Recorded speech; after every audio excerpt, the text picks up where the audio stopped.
मुख्यमंत्री मनोहर लाल खट्टर जी, आपकी नीयत और नीतियां जहां आम जनमानस को परेशान कर रही थी, अब आपके जो पार्टी के कार्यकर्ता हैं वो भी परेशान हो चुके हैं। हाँ, पद है जी मेरे क्या पास। पद है? महामंत्री का पद है जी। राजौंद मंडल में महामंत्री, ओबीसी मोर्चा। ओबीसी मोर्चा के महामंत्री हो। मैं फर्श माजरा से हूँ, सीवन मंडल अध्यक्ष हूँ, ओबीसी मोर्चा भाजपा। लेकिन ये वो लोग हैं जो आम जनमानस नहीं है, ये सरकार से जुड़े हुए, भाजपा पार्टी से जुड़े हुए कार्यकर्ता है।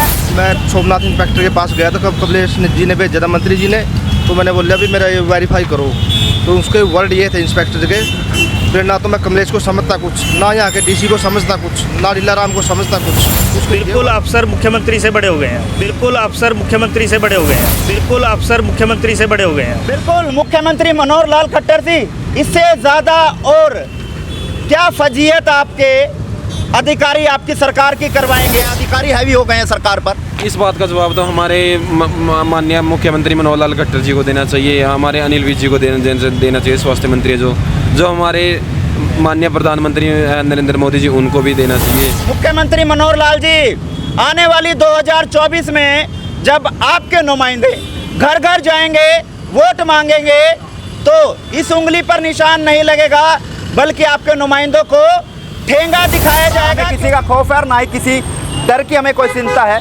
अगर कोई कार्रवाई होती है तो हम कार्रवाई के लिए तैयार है, लेकिन जिन लोगों को दिक्कत, जिन लोगों की परेशानी है, उन लोगों की आवाज़ आपके कानों तक पहुंचाते रहेंगे, क्योंकि आपके कानों पर जू नहीं रेंगती, लेकिन हम वो लोग हैं जो आपके कानों तक जू रेंगाने का काम करेंगे।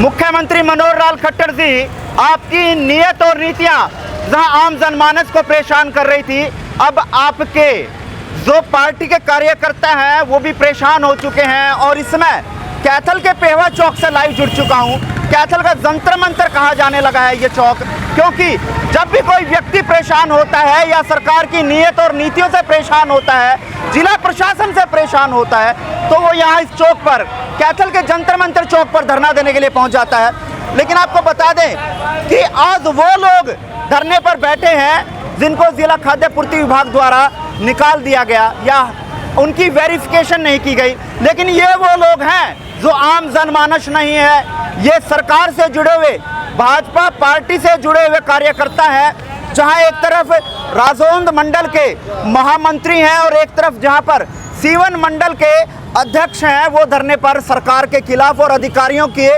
खिलाफ जो है वो धरने पर बैठे हैं, क्योंकि सरकार ने वो नीतियां बना दी जिससे अब सरकार पर अधिकारी हावी होते हुए नजर आ रहे हैं। भले ही अभी मौजूदा में जो एक्ट पास किया गया है नगर परिषद का, जिसमें अब डीडीए पावर, जो एक एचसीएस अधिकारी नियुक्त किया जाएगा, सीओ, उसके हाथ में डीडी पावर दे दी जाएगी। लेकिन चेयरपर्सन ने चुनाव लड़ा था, भाजपा के चुनाव निशान पर चुनाव लड़ा था, लेकिन डीडी पावर उससे छीन ली गई है। अब तमाम हरियाणा के चेयरपर्सन जो हैं वो भी धरने पर बैठ सकते हैं, इस तरह की सूचना है। लेकिन भाजपा के समर्थित लोग फिलहाल धरने पर बैठे और तमाम कार्यकर्ता, तमाम वो लोग इस समय धरने पर हैं जो जिला खाद्य पूर्ति विभाग से हटा दिए गए, जिनकी वेरिफिकेशन नहीं की गई। लेकिन पूरा मामला क्या है उस बारे में बातचीत इनसे करेंगे। नमस्कार भाई साहब। नमस्कार जी भाई साहब। क्या नाम आपका? नाम मनदीप कुमार है जी। कहाँ से हैं? गाँव का कुछ से हैं जी। भाजपा में एक पद भी है आपके पास? हाँ, पद है जी मेरे क्या पास। पद है? महामंत्री का पद है जी। राजौंद मंडल में महामंत्री, ओबीसी मोर्चा। ओबीसी मोर्चा के महामंत्री हो? हाँ जी, हाँ जी। तो धरने पे कैसी क्या नो बताई? सरकार से जुड़े हुए आप लोग हो और सरकार आपकी है केंद्र में, हरियाणा में, और अब तो लोकल बिल्कुल कैथल में भी, और उसके बाद भी आप धरने पर हो। धरने पर जी इसलिए हैं जी क्योंकि मतलब कि ना जो अधिकारियों की तानाशाही ज़्यादा हो रही है, तो मतलब कि अधिकारी ना आदेश नहीं मान रहे सरकार का। सरकार यानी अधिकारी सरकार पर हैवी हो गए हैं? हैवी हो रहे हैं जी, बिल्कुल हैवी हो रहे हैं जी। भी आप डीएफएससी से ही लगा लो, ये प्रमोद शर्मा है जो डीएफएससी, इसको मंत्री जी ने आदेश दिए, लीलाराम जी ने आदेश दिए कि ये क्यों हटाए गए हैं, इनको इनका कारण बताओ, इनको वापस लो। जो कार्यरत है, पहले हम 3 साल से कार्य कर रहे थे, मतलब कि तो कहीं ना कहीं डीएफएससी ने एक भी बात नहीं सुनी, बिल्कुल कानों के ऊपर से निकाल रहे हैं। क्या कह रहे हैं? ऐसा क्या डीएफएससी ने करना, कहीं और उच्च अधिकारियों से बातचीत हुई हो?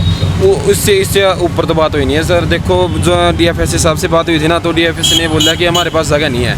उसके बावजूद उन्हें अपने बंदे लगाए हैं। क्यों लगाए हैं वो? फिर जगह कहाँ से बनी?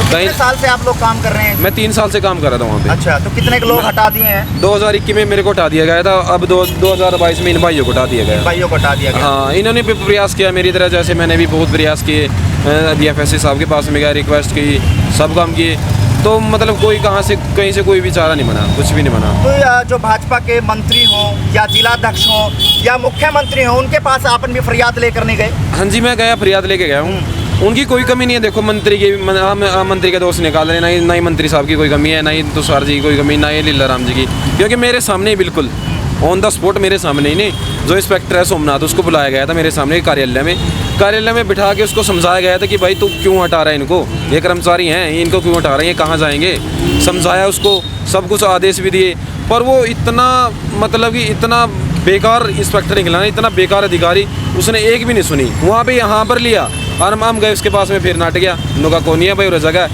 न जहाँ जाओ भगजो, दोबारा फिर हम मंत्री के पास में, मंत्री ने दोबारा फिर आदेश दिए। वो कहीं ना कहीं काना सुनी कर रहा है, मान नहीं रहा, बिल्कुल चापलूसी बरत रहा है, अपने आप में सोच रहा है कि मैं ही हूँ बस अधिकारी हूँ, अपना थोड़ी है भी दिखा रहा है। तो लगता नहीं है कि आपको जब सरकार की कोई अधिकारी बात नहीं मान रहा, यानी कि या तो फिर अधिकारी सरकार पर हावी है, या फिर जिन व्यक्तियों की बात नहीं मान रहा उनको इस्तीफा दे देना चाहिए, मुख्यमंत्री से बात करनी चाहिए। जब मुख्यमंत्री की भी अगर बात नहीं मान रहा, तो इसका मतलब इस प्रदेश की सरकार को अधिकारी चला रहे हैं, सरकार नाम की कोई चीज़ नहीं है। देखो, कहीं ना कहीं तो कमी है ही है, थोड़ी बहुत कमी तो है कहीं ना कहीं पे। तो इस कमियों की वजह कौन मानते हैं? सरकार की नीतियाँ कहीं ना कहीं ये वजह बन रही हैं जो अधिकारी इतना हावी हो रहे हैं। देखो जी, नीतियाँ सही है, सरकार की नीतियाँ बिल्कुल बिना पर्ची बिना खर्चे की जॉब लग रही है। मेरे घर में भी सरकार इसी भाजपा में ही मेरे घर में जॉब आई, सरकारी जॉब, मेरा बड़ा भाई लगा हुआ है इसमें PWD में ड्यूटी है उसकी। हम सरकार को गलत नहीं, ना उसकी नीतियों को गलत बता रहे, कहीं ना अब अधिकारी हैवी हो रहे हैं, वो उसका रीज़न नहीं पता लग रहा कि क्यों है। तो अधिकारी बड़े हैं, सरकार बड़ी है? सरकार बड़ी है, बिल्कुल है। तो फिर क्यों ऐसी सरकार ने व्यवस्था बना दी कि अधिकारियों को हैवी बना दिया गया, अधिकारी हैवी हो गए हैं सरकार पर? इस बात का जवाब तो हमारे माननीय मुख्यमंत्री मनोहर लाल खट्टर जी को देना चाहिए, हमारे अनिल विज जी को देना चाहिए, स्वास्थ्य मंत्री जो हमारे माननीय प्रधानमंत्री नरेंद्र मोदी जी, उनको भी देना चाहिए।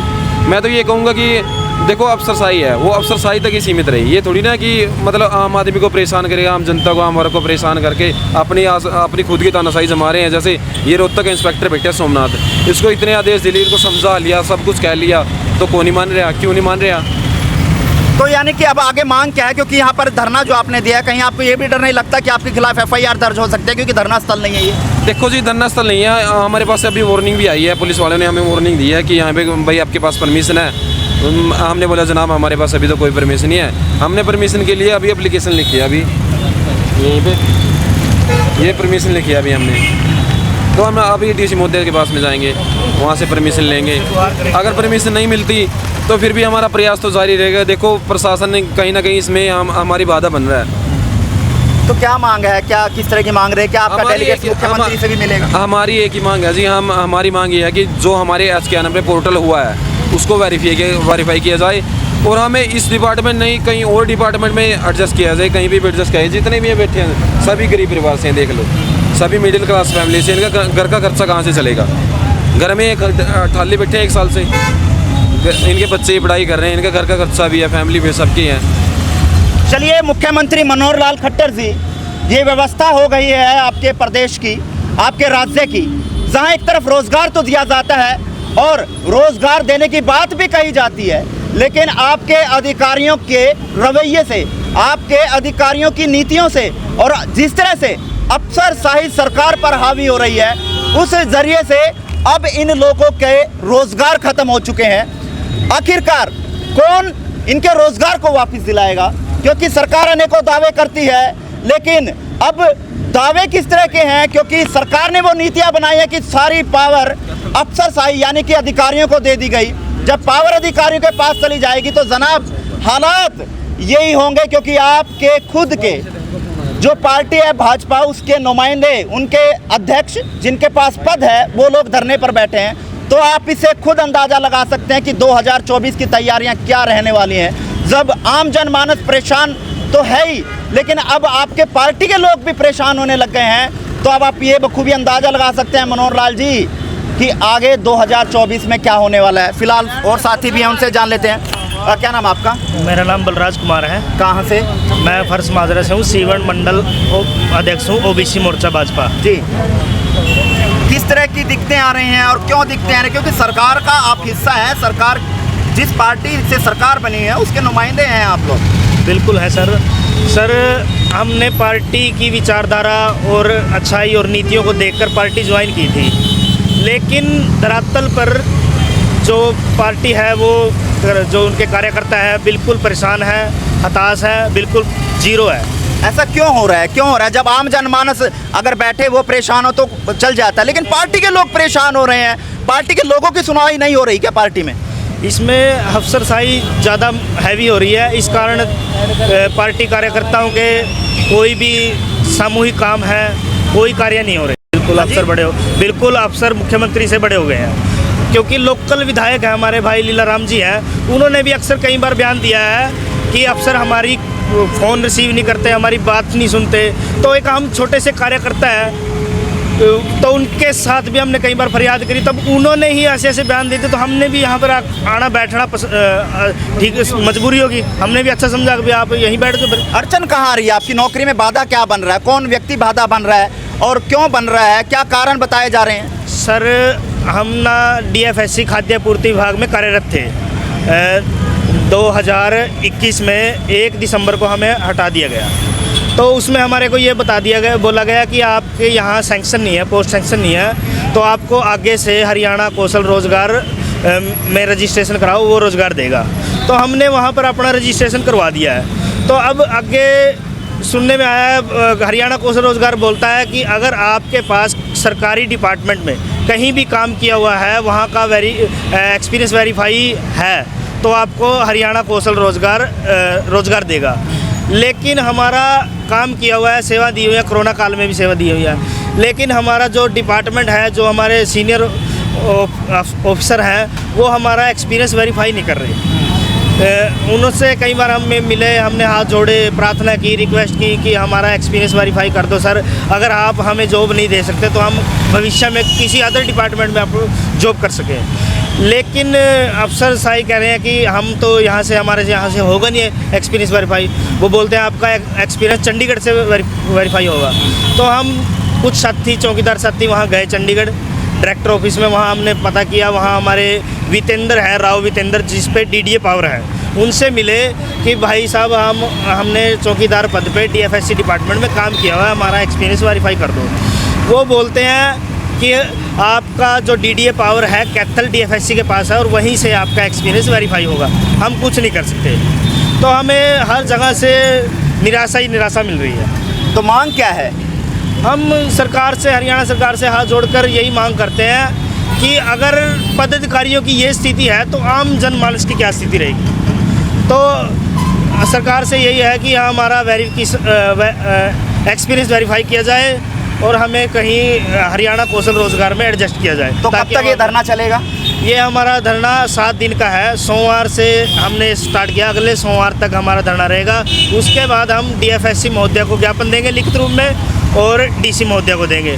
उसके बाद अगर यहाँ भी हमारी सुनवाई नहीं होती तो हम हरियाणा के माननीय मुख्यमंत्री जी से मिलेंगे और उनको लिखित रूप में ज्ञापन देंगे। सरकार बड़ी है या अधिकारी बड़ी है? क्योंकि व्यवस्थाएं आपके सामने है, आप लोगों की नहीं सुनवाई हो रही, तो आखिरकार सुनवाई किनकी होगी? सर मेरा नाम दारा सिंह है। मैं सोमनाथ इंस्पेक्टर के पास गया तो कमलेश जी ने भेजा था, मंत्री जी ने, तो मैंने बोला भी मेरा ये वेरीफाई करो। तो उसके वर्ड ये थे इंस्पेक्टर के, फिर ना तो मैं कमलेश को समझता कुछ, ना यहाँ के DC को समझता कुछ, ना लीलाराम को समझता कुछ, उसके ये वर्ड थे। मैं किसी को कुछ नहीं समझता, मेरा ऊपर पंचकूला डायरेक्टर बैठा है, मेरा कोई बाल नहीं उखाड़ सकता, ये वर्ड थे इंस्पेक्टर। तो इस बारे में मंत्री से मिले हो, कमलेश नाना जी से मिले हो, उनको ये बात नहीं बताई गई? बताई थी, उन्होंने खींचा उसको, दोबारा फिर गया, दोबारा फिर यही वर्ड थे उसके। अफसरशाही कर रहे हैं, अपनी पूरी मनमानी कर रहे हैं। बिल्कुल, मुख्यमंत्री मनोहर लाल खट्टर जी, इससे ज़्यादा और क्या फजीहत आपके अधिकारी आपकी सरकार की करवाएंगे, जहां राज्य मंत्री कमलेश ढांडा या कैथल के विधायक लीलाराम उस अधिकारी को फ़ोन करते हैं और वो अधिकारी साफ तौर पर उस भाषा का प्रयोग करता है जो एक अधिकारी को कभी शायद भविष्य में ना करनी हो। शायद अब सरकार नाम का डर अधिकारियों के अंदर नहीं रहा, क्योंकि सरकार ने इस तरह की नीतियां बना दी गई हैं, क्योंकि अब अफसरशाही सरकार पर हावी हो चुकी है। ना तो वो मंत्री को, विधायक को या सरकार का कोई भी नुमाइंदा हो उसको कुछ नहीं समझते, बल्कि दूर से ठेंगा दिखाते हुए नजर आते हैं। मुख्यमंत्री मनोहर लाल जी, आने वाली 2024 में जब आपके नुमाइंदे घर घर जाएंगे, वोट मांगेंगे, तो इस उंगली पर निशान नहीं लगेगा, बल्कि आपके नुमाइंदों को ठेंगा दिखाया जाएगा, क्योंकि आपकी नीति और नीयत फिलहाल इस तरह की हो गई है। जब आपके खुद सरकार के यानी भाजपा पार्टी के पदाधिकारी धरने पर बैठे हैं, तो आप खुद सोच सकते हैं मुख्यमंत्री मनोहर लाल जी कि आम जनमानस कितना परेशान है। आप इस वीडियो को ज़्यादा से ज़्यादा शेयर करें, ताकि चलिए हैफेड से भी एक साथी हमारे साथ है, इनसे भी जान लेते हैं, क्योंकि पहले भी हमने इस साथी की खबर दिखाई थी। रोज़गार अब भी शायद इनको नहीं मिला है, लेकिन आने वाले भविष्य में भी शायद रोज़गार ना मिले, लेकिन लोकतंत्र में हर एक को अधिकार है अपनी आवाज़ को बुलंद करने का, अपनी आवाज़ को लोगों तक पहुंचाने का और सरकार तक पहुंचाने का। क्या नाम है आपका? नमस्कार सर, मेरा नाम जोगिंदर है जी। मैं हैफेड विभाग में जून 2018 से लगा था और 5 अगस्त 2020 को मेरे को काम से हटा दिया। एक रोज़गार बहुत मुश्किल से मिलता है और घर परिवार है, आज महंगाई है, घर चलाना बहुत मुश्किल है। अगर रोज़गार नहीं होगा तो घर परिवार कैसे चलेंगे जी। तो आप मिले थे कि किन्हीं अधिकारियों से, मंत्रियों से, जिसके पास भी आपने जाना, उनसे बातचीत हुई हो? मैं हैफेड विभाग में भी सभी अधिकारियों से मिला, डीएम साहब से मिला, अभी तक मतलब कोई सुनवाई नहीं। वहाँ पर मेरी मतलब पीएफ भी है और सैलरी भी है, अभी तक कोई सुनवाई नहीं हुई। मतलब कुछ मिले और कुछ मतलब रह गए, पीएफ भी और सैलरी भी। और मेरा अब लेबर कोर्ट में भी कोर्ट केस चल रहा है, अभी तक मतलब वहाँ भी कोई सुनवाई नहीं, तारीख पे तारीख हो रही है। आखिर गरीब परिवार सभी गरीब परिवारों से है, एक रोज़गार बहुत मुश्किल से मिलता ही। और हैफेड विभाग के जितने भी कर्मचारी हटाए हुए हैं, उनको धरने पर समर्थन देना चाहिए और अधिक से अधिक संख्या में आना चाहिए। अगर रोज़गार मिलेंगे तभी घर परिवार सुख शांति से चलेंगे। धन्यवाद सर। बिल्कुल, एक तरफ रोज़गार देने की बात कही जाती है, तो दूसरी तरफ रोज़गार छीनने की बात की जाती है। हाँ जी, मेरा एक लेटर आया हुआ है सर जी पब्लिक हेल्थ के अंदर से। मैंने अपने डॉक्यूमेंट सारे जमा करा चुका हूँ, मेरी ड्यूटी नहीं बता रहे सर अच्छा अभी तक। हरियाणा पुलिस। लो जी जनाब, सरकार की अनेकों नीतियाँ ऐसी आती हैं और ऐसे वादे मंचों पर बैठ के किए जाते हैं और इतने जोरों शोरों से किए जाते हैं कि जनता उनके लोभावपूर्ण भाषणों में उलझ जाती है। लेकिन धरातल की सच्चाई आ रही है सामने।